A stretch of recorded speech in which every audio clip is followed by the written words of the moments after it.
Baltasara! Baltasara! Miboako iha! Wow! Aiza! Basta hoatu iha vasa energia. Miala. Io kasi may vola mura-mura ini problem Ano ka sa pela? Hindi lira ko. Lira na fa Baltasara. Lira mande. Sika ba pela so beu?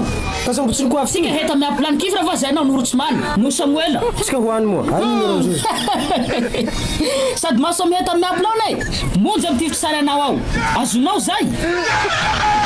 Aí eu numero zo. Fason sa pela resa. Yuto heta pevu. Think say they wise. Iya kon ko Baltasara manau. Aí eu coisa se Kapteron hita kun. Bati vitsa. Baltasara. Pamanti ko ya. Ya mama ansiu. Se ko ya. Basi sa pela Ka ka. betia. Ya pela tanati masam na yabi. Ko tamano fa. Não, rego mai miheti. Se jasu lube. Tanti fetsa mi sendra no fason huan. Ambalik sembao. La mandam barasu fa inzan tanti famila classe les jardins. Sadnero tsan manduk fulu abzara ila kumo. Nda fombo sa henanyo. Kela ko he. Zon tsara ni hike tan farasta kana izok tanyo. Nda ko na mo fombewa.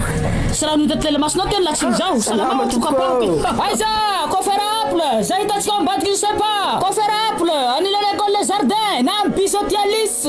La mandam barasu fa ini.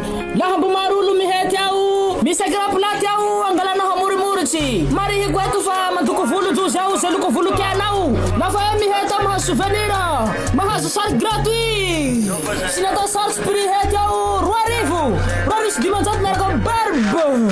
Kawa hina ya manir tau tu fulahi. Ta sampela maru. Mi heta sama plawi ha. Apul kunjaki. Coiffeur Tis coveram tu vem na tui. Professionnel abdusi mi hetiau kifre. Rutsman. Sasa wala sainau. Mis piti futsari malasa tau muja tedarani. Chula varesa ka vasa vote kom nareu.